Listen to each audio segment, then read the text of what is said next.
forgive one another. Now, it sounds simple. It is very simple, but it's also very, very difficult to do. I'd mentioned the old Nike commercial, just do it. Forgiveness is making up your mind to forgive and then just doing it. You don't have to work out all the technicalities. You simply have to say you are forgiving and then act as if you have. The process is really simple, but what makes it difficult is that real forgiveness will be painful. When you forgive, you accept and absorb the pain caused by the sin that has been committed against you. Forgiveness isn't postponing your revenge. It isn't constantly reminding the offending person of how much you've forgiven, of how much pain you have absorbed. But this takes time. You may have to forgive over and over and over again. When thoughts of the person who has wounded you cause you pain and anger, this is probably an indication that you have to forgive again. Forgiveness also isn't pretending that what was done, it really wasn't intended to harm. It really wasn't that bad. That was maybe just a misunderstanding. When we looked at Joseph and his forgiveness of his brothers, he acknowledged that they had truly meant to cause him harm, but that God had taken their evil intentions and brought about good for them, their family, and for many others as well. One last point before we move on to the story I want to share with you. Somehow, God forgiving us is tied to our forgiving others. Truly forgiven people will forgive others when they understand the magnitude of the sins that God has forgiven us. I want to tell you a story about forgiveness that Simon Wiesenthal told in his little book, The Sunflower. It's a painful story. It's a gruesome story. And it's true. If you don't own this book, let me suggest that you consider buying it and then maybe reading it once every year or every 2 years. It's an important story. Now, Wiesenthal was a prisoner at the Nazi death camp called Mauthausen.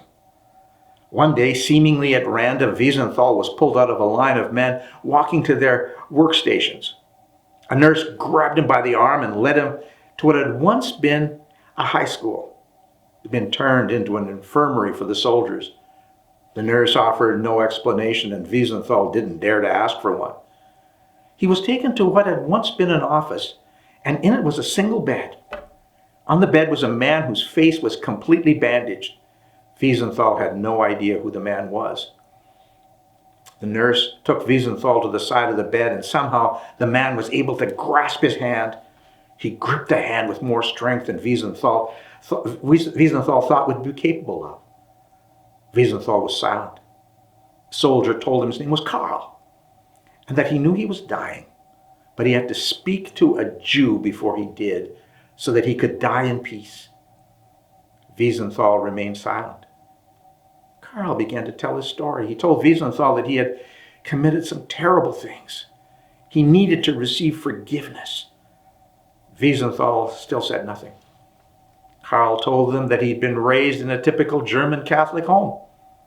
He'd gone to Sunday school, had studied the catechism, had been confirmed, and had taken his first communion. And then Adolf Hitler came to power in Germany, and Karl joined the Nazi youth. When the war began, he enlisted with the SS. He had seen terrible, terrible, ugly things. He had done unbelievably evil and vile things himself, things that clung to his soul, and he had to rid himself of them before he died. Wiesenthal remained silent, wanting to simply slip away and not hear what this soldier had to tell him. Hatred was building in his heart toward the SS soldier. He wanted nothing to do with him. But his hand did not loosen its grip on Wiesenthal's. He continued his story. The soldier told him that his troop had come to a village, and he saw a group of people being forced into a 3-story wooden building. The men carried containers of gasoline. Their faces betrayed their terrible fear. Finally, when the people were packed into the building, one of the soldiers threw a hand grenade into the building, and after it exploded, so did the gasoline containers, the containers that had been taken into the building. There was screaming as the building began to burn. Some people jumped out the windows. Karl watched with horror as a man jumped out a window with a young child in his arms. Close beside him was a young woman, a family, no doubt. And he watched as They were mowed down by the SS soldiers that were at the house. The image refused to leave him. It haunted him. He could not die with this terrible sin on his conscience. Wiesenthal's silence continued. Finally, the young soldier lapsed back into unconsciousness, and he loosened his grip on Wiesenthal's hand. Without having said a word, he left the hospital room and returned to his work detail. Now, Wiesenthal was haunted by his conversation with the guilt-ridden soldier. He talked about it with some of the friends he had made in the camp. They couldn't believe the turmoil that Wiesenthal was experiencing. They reminded him of all the Jews that Karl and his ilk had murdered. They didn't deserve another thought from Wiesenthal. He was getting the horrible guilt-ridden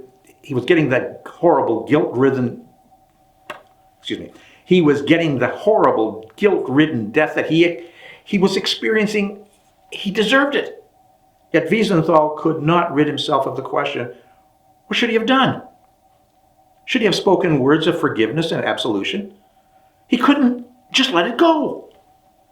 When the war ended and Wiesenthal was liberated from Mauthausen, he still couldn't shake the question from his mind. Had he been justified in withholding his forgiveness from the SS soldier? No answer really satisfied him. Were some sins beyond the grace of forgiveness? Can you really forgive someone for sins they committed against someone else? Had Karl really repented of his was the real reason Karl had repented, was that because of his impending death? If he hadn't been facing death, would he still have asked for forgiveness from a Jew? Absolution? It was in the midst of this turmoil that Wiesenthal wrote his book, The Sunflower. There are two parts to the book. He ended the first part with this paragraph. You who have just read this sad and tragic episode in my life can mentally change places with me and ask yourself the crucial question, what would I have done?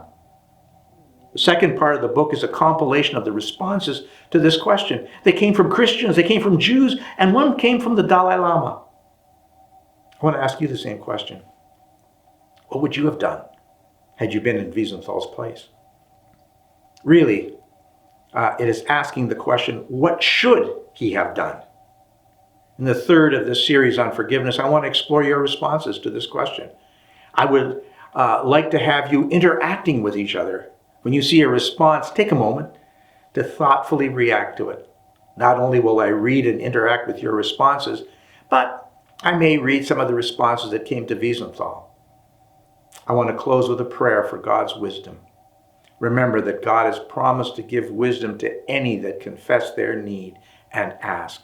Please pray with me. Father, you've commanded, it isn't a suggestion, you commanded us to forgive one another. What would we do in a position like Wiesenthal's? How do we react to people who have sinned against us, sinned against people that we love? Give us wisdom. Help us to see the world through your eyes, Jesus. Help us to reflect Jesus in our world. For we ask it in his name. Amen.